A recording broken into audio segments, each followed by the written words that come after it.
tinatawag na bangag. Nananatili pa rin na aking posisyon na hindi pa rin po talaga na patunayan na siya ay bangag, pero kinakailangan sagutin na po ng presidente ang paratang na yan.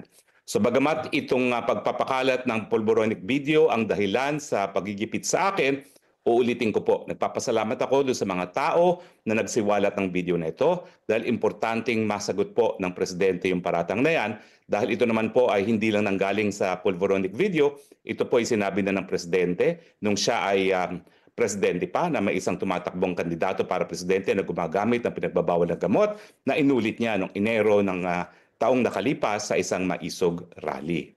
Nalulungkot din po ako dahil ako po ay palaki ng isang piskal na halos buong buhay niya ay ginugol para sa serbisyo dyan sa National Prosecution Service bago po siya na talaga bilang isang WES. Grade school pa lang po ako ay palaboy-laboy na dyan sa DOJ sa Padre Faro, lalong-lalo na dun sa lumang kantin. At nalulungkot ako na napilitan na sampahan ako ng kaso ang ating mga profesional na mga piskal. Bakit ko po nasabi na talagang pinilitan sila o piniressure na magsampa ng kaso? Unang-una po, ang pagsampa po ng kaso sa akin ay isang afterthought. Sa supplemental complaint affidavit lang po ako dinawit. Para bagang na-realize nila na nung nalaman nila na ako'y sa abroad, hindi nila ako mapapauwi, hindi nila makakancel ang aking passport sa pamamagitan lamang ng isang warrant of arrest na galing sa Kongreso. Dahil sang-ayon sa passport law, kinakailangan merong order ang hukuman para i-cancel ang passport ko at ito ay dahil nga meron akong kaso at ang kaso nga sinasabi ng batas ay kaso sa korte at hindi kaso lamang sa Kongreso. Kaya hinabol po nila ang pangalan ko dyan sa supplemental counter affidavit, complaint affidavit na yan. Pangalawa, napakatagal po bago maresolba ng DOJ yung complaint affidavit ng PNP. Dapat po yan within 90 days. Yan po ay nakasaad sa kanilang rules. Pero ako po ay nagsumite at ang case was submitted 3rd of December. Umabot po ng halos 4 na buwan or almost 1 month later ang pagre-result nila. Ang aking tingin po dun sa extra month na lumipas bago ma-resolve yan, talagang na-pressure yung members ng prosecution panel.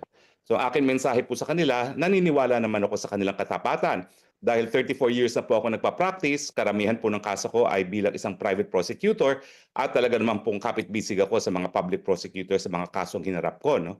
Pero naintindihan ko naman po na sa mga panahon ngayon, talagang minsan hindi ka makakahindi sa political pressure, lalong-lalo na kung ang iyong trabaho, ang iyong karera bilang isang professional na piskal is at stake. So naintindihan ko po na kinakailangan kumbaga to go with the flow, bagamat ako po umaasa that in due course, magsasalita itong mga piskal nito kung anong klaseng pressure ang in-exert sa kanila.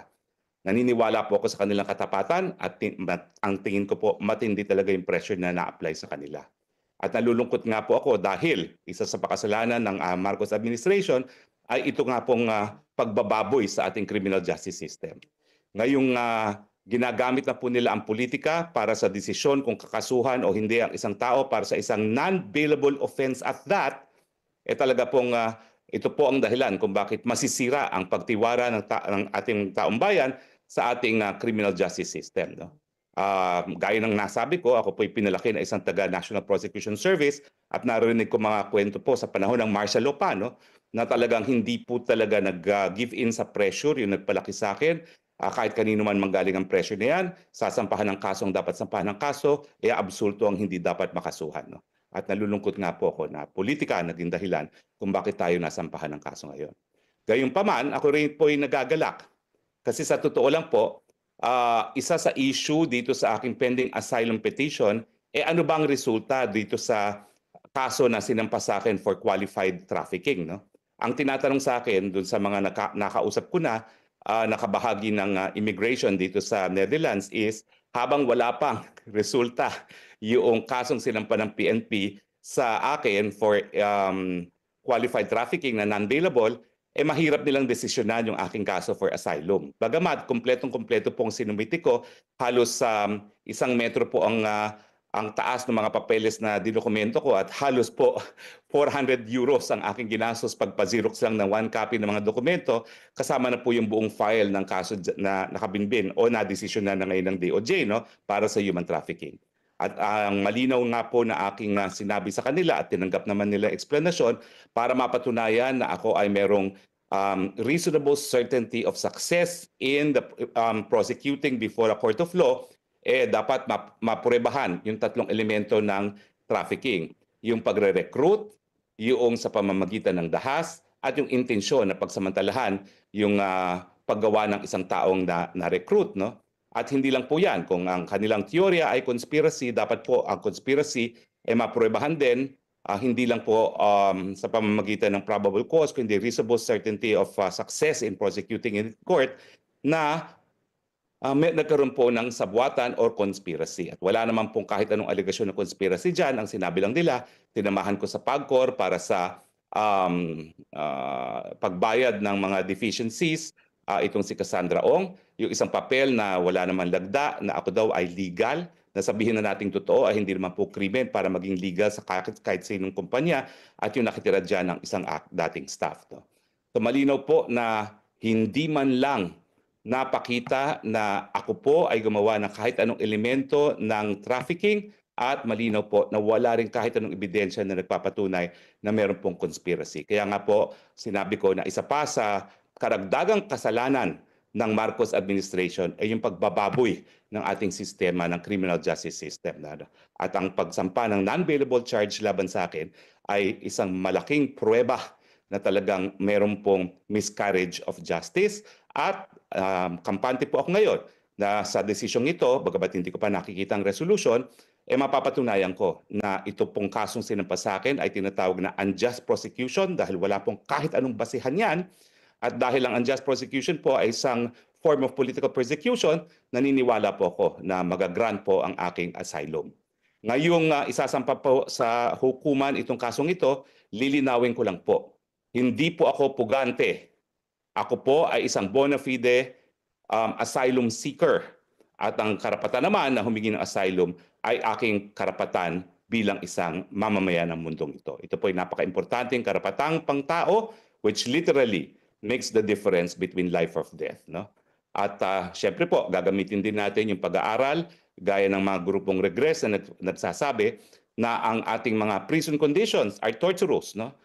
Meron na po kaming kaso na sinampa laban sa gobyerno ng Pilipinas sa Korte Suprema, hindi nga lang po napagbigyan, pero ito pong kaso na Albert Wilson versus Government of the Philippines ay nagsasabi nga na ang Pilipinas ay hindi tumutupad sa kanyang katungkulan doon sa tratado laban sa torture dahil ang mga prison conditions natin are torturous. At dahil torturous nga po ang description ng international community sa ating mga preso, at ang aking kaso ay non-bailable, ibig sabihin po, madali ko ng patunayan na I will be subjected to torture kung maikukulong ako sa isang kulungan ng Pilipinas. Yan lang po, at ngayon po kung meron po kayong mga katanungan, pwede nyo na pong itanong ngayon. Hi, Attorney Roque. Camille po from TV5. Let's go ahead. Sir, ang sabi po ng Department of Justice, haharangin daw po nila yung asylum request ninyo sa Netherlands once na lumabas yung arrest warrant from the court. Susulat daw po yung Department of Justice sa government ng Netherlands to inform them na meron nga daw po kayong pending na warrant of arrest. Reaction niyo po on that, sir? Gawin nila yon kung gusto nilang gawin. Sa Timor-Leste nga, hindi na sila nagtagumpay sa kaso ni Arnie Teves, dito pa kaya sa Netherlands na pinagyayabang nila na they are the capital of human rights and the rule of law. Kahit anong pagtutulpo nila, yan ay magiging pruweba pa na talaga namang merong unjust prosecution, dahilan para talagang matuluyan ng mag-grant ang aking asylum. So maraming salamat din sa kanila dahil ito nga yung mabuting pangyayari, wala nang kaduda-duda ngayon, mag-grant ang aking asylum.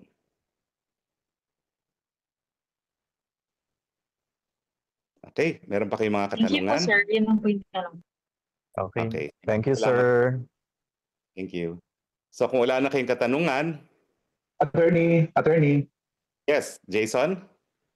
Yes po. Attorney, gusto ko lang po itanong, sa tingin niyo po ba itong sinampa po sa inyo ng Department of Justice ay may kinalaman po ito sa mga pamilya Duterte since kilala po kayong kalyado ng mga Duterte, lalo na kay Vice President Sara Duterte at naging secretary rin po kayo, bahagi po kayo ng kabinete ni dating Pangulo Rodrigo Duterte? Wala na pong ibang dahilan sa kanilang pagsamba ng kaso na non-bailable laban sa akin kung hindi ang aking malapit na relasyon sa pamilyang Duterte.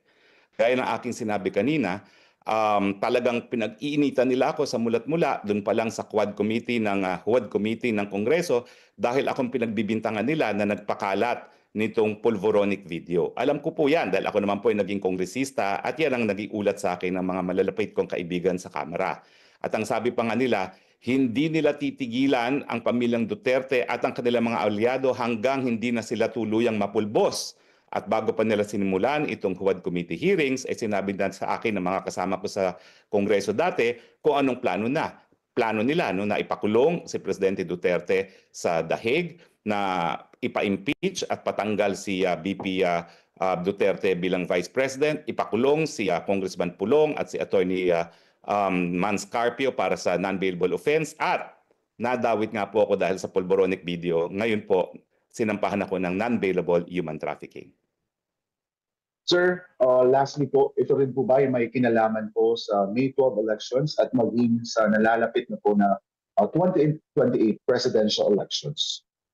Well, nagkaroon ng isang report naman po talaga, ang isang pahayagan dyan sa Maynila, no, na nagsasabi na talaga meron silang o-plan para nga sirain ang mga pamilyang Duterte at kanilang mga aliado. Sa tingin ko, sa mga nararatipang panahon, marami pang mga pangyayari. Nagsalita na po ang VP Sara na kabilang ang kanyang pangalan sa mga tao na aarestuhin ng ICC. Actually, sinabi ko sa kanya na may nakalap rin akong impormasyon dito sa Netherlands, kaya lang hindi ko pa pinarating sa kanya dahil kumukuha ko ng second confirmation, no? Pero nagulat nga ako na bagamat hindi ko pa mismo rin-report sa kanya, na nakuha na niya yung balita, no? So ang balita ko po ay merong dalawa na issue na warrant of arrest, at bagamat hindi pa ako nakakakuha ng kumpirmasyon na isa sa dalawa si Vice President Duterte, yan po yung naunang ulat na natanggap ko na hinahanapan ko pa ng second at saka third verification, no? So nakasaad din doon sa OPLA, no? Nagagastos sila ng 8 billion para tuluyang matalo ang mga kandidato ng Duterte at ang kanilang mga supporters. At syempre, narariyan yung katunayan na single out naman nila yung dalawang kandidato ng Duterte, si Senator Bongo at si Senator De La Rosa, para maaresto rin ng ICC. Maraming salamat, Attorney. Maraming salamat, Jason. Okay? So, maraming... Secretary, sir, Yes, hapon po, sir. Opo, pasensya na, hindi ko nasagap kung nasagot yung kanina. Pero paano nyo po didepensa ng inyong sarili dun sa case na isinampa ng DOJ kung kayo ay nandyan? Siguro hindi nyo naman ite-telegraph yung ninyo, yung punches, but still, how do you intend to defend yourself po? Well, 34 years of legal practice naman po ako, no? And also a professor of law at the University of the Philippines College of Law. So alam ko naman po mga remedyo. Hindi ko po tatakasan yan.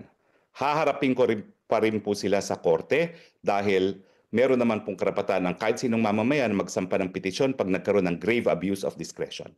Ang kahit sinong taong gobyerno. At kapag sila ay nagsampa ng non-bailable na kaso, na walang kaebidensya, in my mind, that is grave abuse of discretion. Salamat din pa.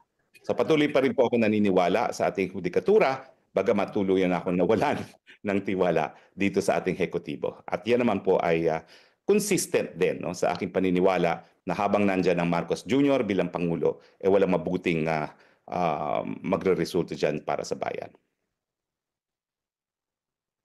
Okay? Kung wala na po katanungan, maraming salamat po at napagbigyan niyo ako ng pagkakataon na madinig ang aking punto de vista. Ang aking masasabi lang po sa mga supporters ng Duterte at yung mga naniniwala sa akin, kapit-bisig po tayo dahil naniniwala ako that in the end, the good will always prevail over the evil. Maraming salamat. Sir? Yes. Sir, sorry, yung grave abuse of discretion, paano yun? Kailan plano ninyong mag-file? Kailan po yun? Wala pa po ako natatanggap na resolution eh. Nakakalungkot na dito sa Pilipinas, nauuna pa ang media kaysa doon sa mga partido sa kaso na nalalaman ng mga desisyon. No? So, something has to be done about this. No? I don't think it should be right that parties to a preliminary investigation will find out about the decision against them from the media. No? Hanggang ngayon po, wala pa ako natatanggap. So kapag may yung resolution ng DOJ, tapos parang bago pa mag-issue ng resolution ng court na kung may sa arrest warrant, probable cause, ganun, sir?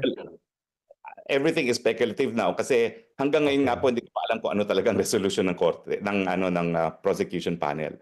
Dahil talaga naman ako nalungkot nang nalaman ko may ganyang desisyon kasi naniniwala talaga ako doon sa katapatan lalong-lalo na nung chair ng prosecution team, no? At gaya na aking sinabi, matindi talaga siguro yung pressure na in-apply sa kanila.